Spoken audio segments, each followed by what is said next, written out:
freedom requires religion, just as religion requires freedom. Almost 50 years ago, another candidate from Massachusetts explained that he was an American running for president, not a Catholic running for president. Like him, I am an American running for president. I do not define my candidacy by my religion. A person should not be elected because of his faith, nor should he be rejected because of his faith. Let me assure you that no authorities of my church, or of any other church for that matter, will ever exert influence on presidential decisions. Their authority is theirs within the province of church affairs, and it ends where the affairs of the nation begin. I believe in my Mormon faith, and I endeavor to live by it.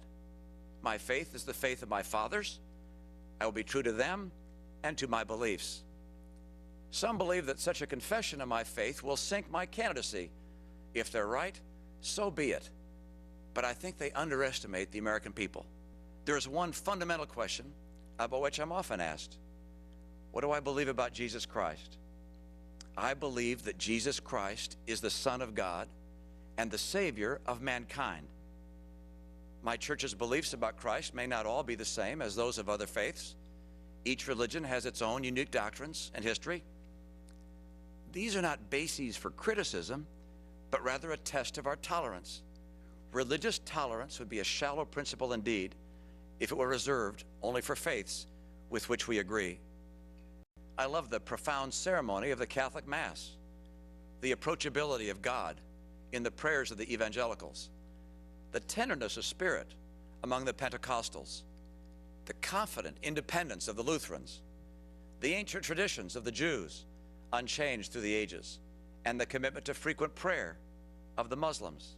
But in recent years, the notion of the separation of church and state has been taken by some well beyond its original meaning.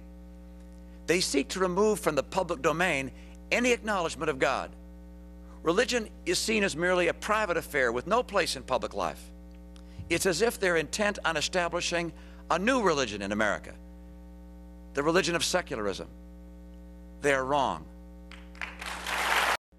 I saw my father march with Martin Luther King.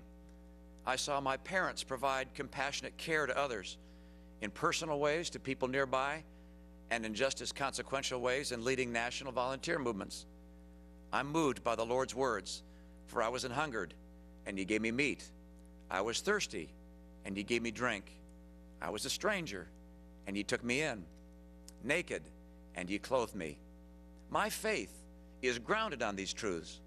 You can witness them in Ann and my marriage and in our family. We're a long way from perfect, and we've surely stumbled along the way.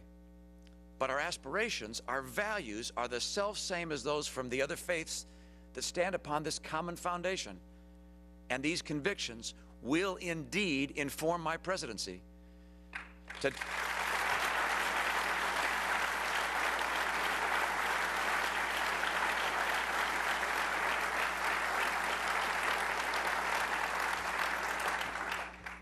Today's generations of Americans have always known religious liberty. Perhaps we forget the long and arduous path our nation's forebears took to achieve it. They came here from England to seek freedom of religion, but upon finding it for themselves, they at first denied it to others. Because of their diverse beliefs, Anne Hutchinson was exiled from Massachusetts Bay, Roger Williams founded Rhode Island, and 2 centuries later, Brigham Young set out for the West. Americans were unable to accommodate their commitment to their own faith with an appreciation for the convictions of others to different faiths. In this, they were very much like those of the European nations they'd left. Recall the early days of the First Continental Congress in Philadelphia. During the fall of 1774, with Boston occupied by British troops, there were rumors of imminent hostilities and fears of an impending war. In this time of peril, someone suggested that they pray, but there were objections. They were too divided in religious sentiments, what with Episcopalians and Quakers, Anabaptists and Congregationalists, Presbyterians and Catholics. Then Sam Adams rose and said he would hear a prayer from anyone of piety and good character, as long as they were a patriot.